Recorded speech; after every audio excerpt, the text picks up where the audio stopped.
Hi, this is kind of a longish video to explain how to get from this to this. So we're talking about before development, preparing for the development.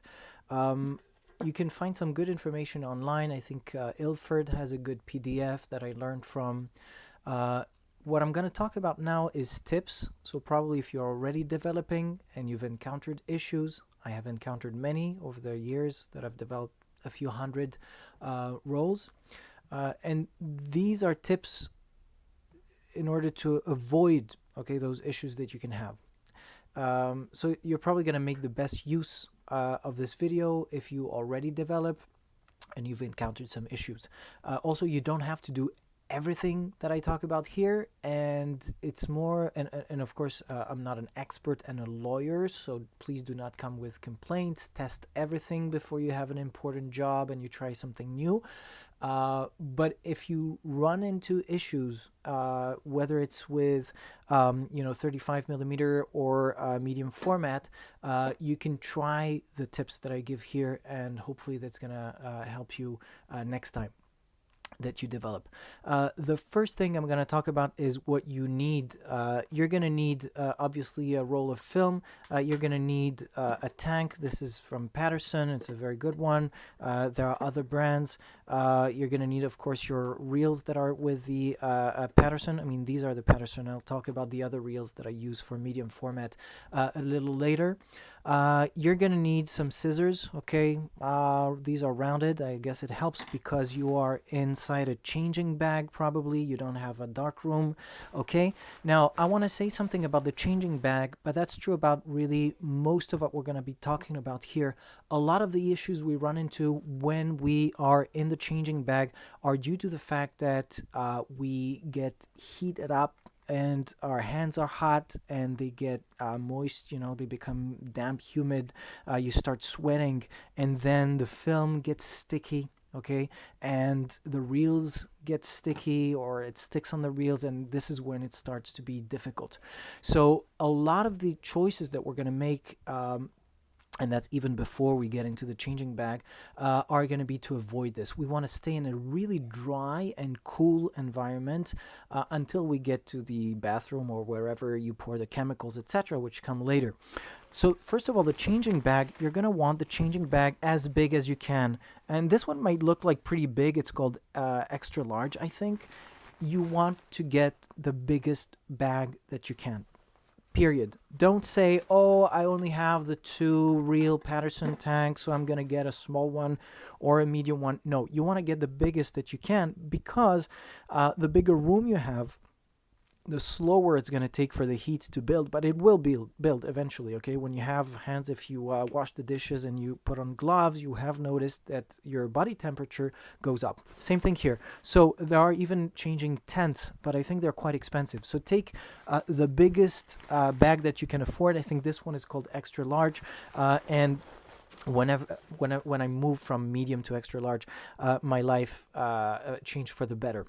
A few other things that we're going to do to avoid heat building up. It's kind of stupid, but if you have air conditioning, if you have a fan to have on yourself, that helps, okay? I usually do this in my underwear, especially during the summer, not because film is sexy, but because, again, the idea is, if you think you have a chance that you might catch a cold, then you're doing it right, because you know that you're not going to build up too much heat too fast, okay, and have hands that sweat. So it's not superstition, okay? If some people out there are in their changing bag and not wearing or just removing your shirt, etc., that can be helpful, okay? It's not superstition. It really helps. Other things that you want to do even before you get into the changing bag, you want the reel to be perfectly dry. Now, you also want it to be clean. This means that the last time you developed, or if you've inherited those from someone else and they were dirty, you're not sure, you make sure to clean them. And I clean them with a toothbrush. Obviously, don't use the toothbrush for anything else. Make sure to store it away. And soap, okay? And you just go like a little bit of soap and okay? And you do the whole round and then upside down, etc.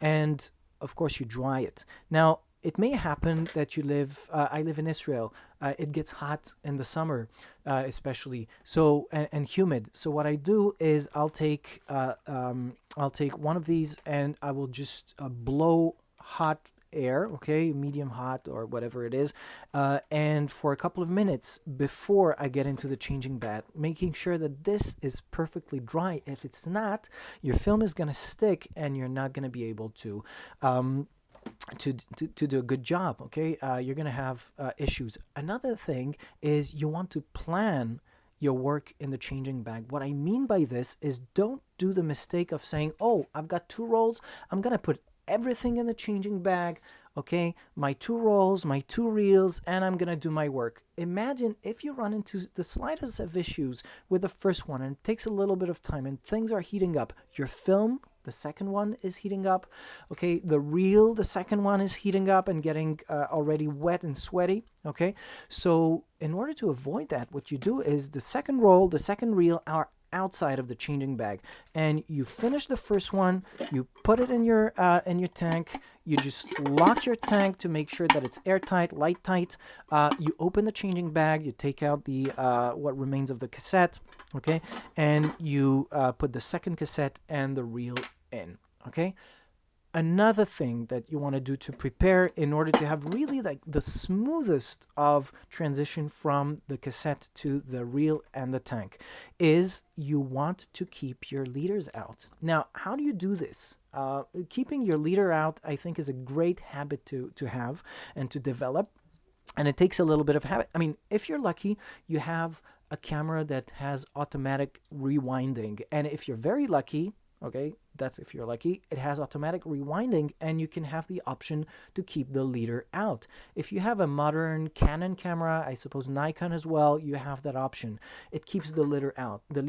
Now you might say, oh yeah, but how do I know that this is exposed film? Well, you just take a permanent marker. I usually use a fine one, but blue is great because after the development it will come out probably like some kind of reflective red, which is easier to read, and you write exposed, or you just go X, or once you take the roll out of your camera with the leader out, maybe you just tear a little piece of it or you fold it. You make sure that you know that it's exposed, but it's going to make your life so much easier because you're not going to spend a couple of minutes battling with the film, even if you have like a specialized tool, but you're not going to spend time on this. And furthermore, you're not going to spend time botching your job trying to cut the leader out, okay, because you already have the leader out once before you get into the changing bag.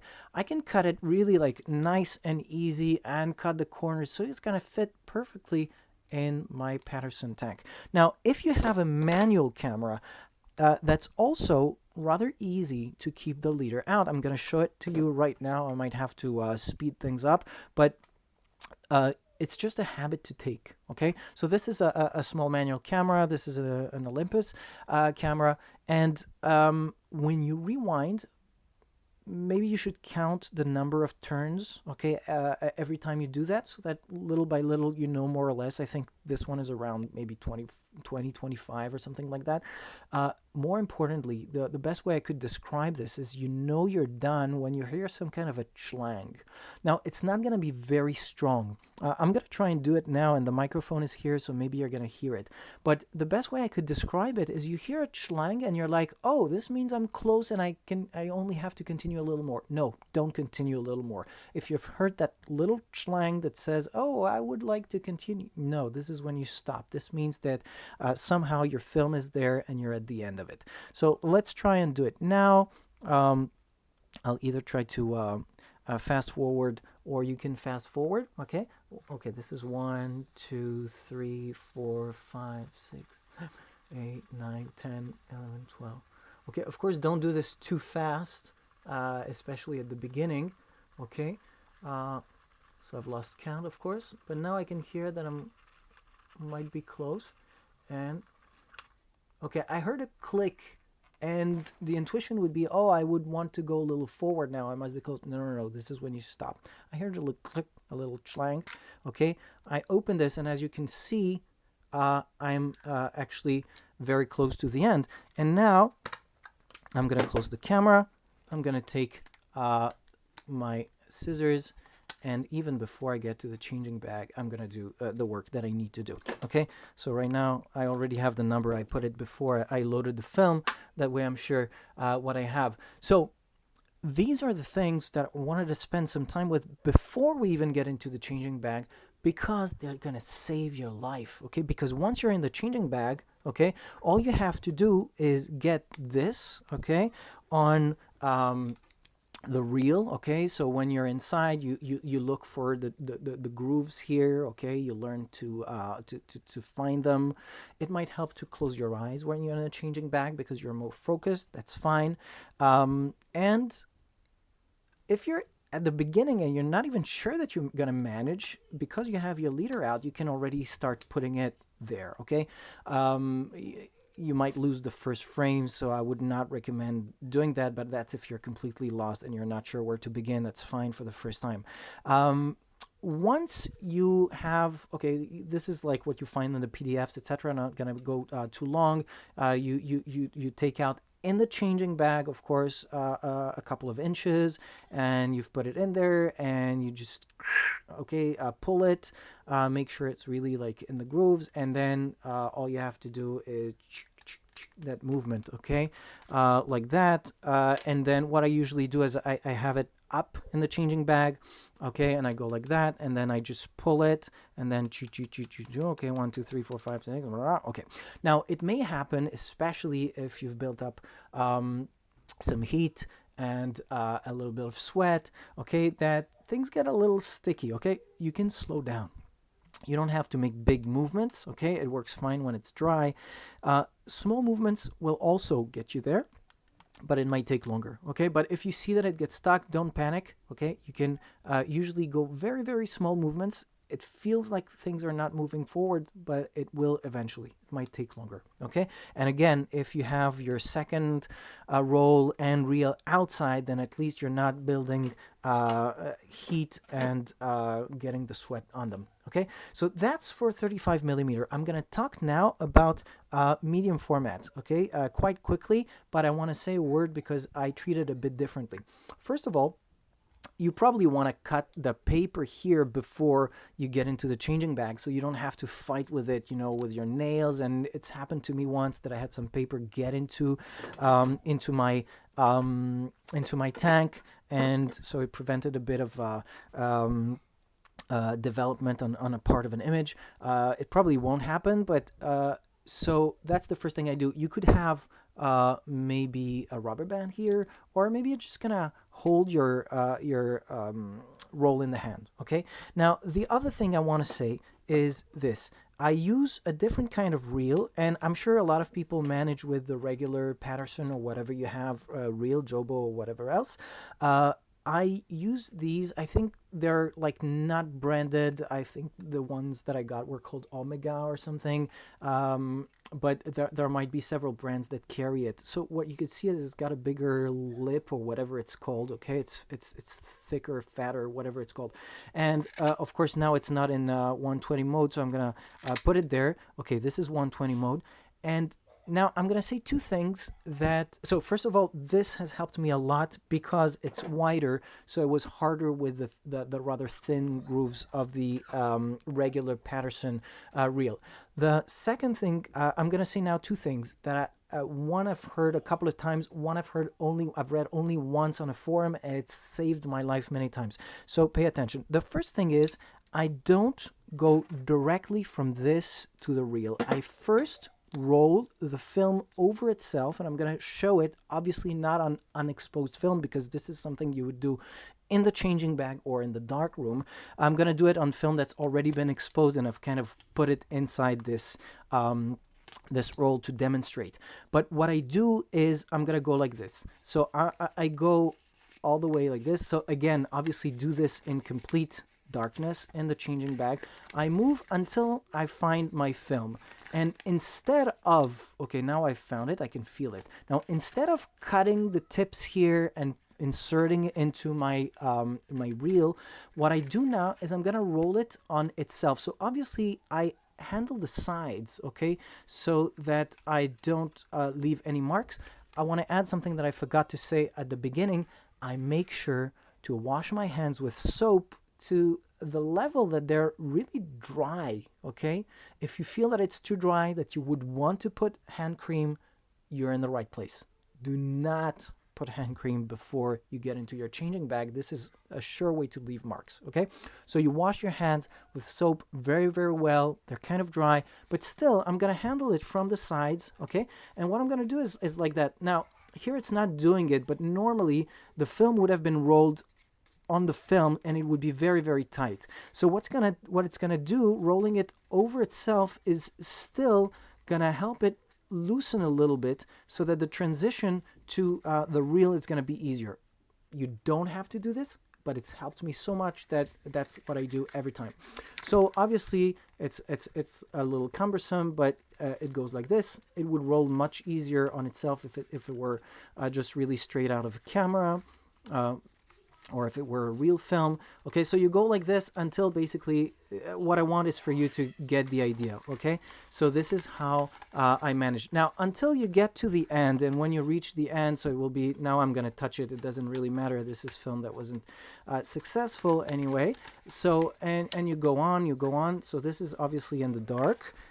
So the first time might be a little more difficult. So until you've reached the moment when you're here and it's rolled on itself and it's not on the reel yet, okay? And you're here, and normally at that moment, this is stuck to the paper, and this is where you unstick it, okay? And here you have some kind of sellotape, okay? Some kind of tape, okay? And I remove this. And the tape, what I do is I fold it on the other side and I have it here, which make for a stronger leader. Okay, and it's going to help because now on this side I have normally tape on both sides. Okay, I've just folded it on the other side and I now have it here. Okay, and now I'm going to cut it. Okay, so I'm going to cut the film and the tape. So this is in the dark, so it's not as convenient as for 35mm where I keep the leader out. Okay, so I do this in the dark. You're going to learn to do them the right way, little by little, because you can see what you've done after development. And now, okay, and obviously all the time I make sure to touch really as little as possible. Now I'm going to put it on my film, on my reel, okay, and so I'm touching it a lot more now than I would, but normally it would be rolled on itself, so it wouldn't be so much an issue.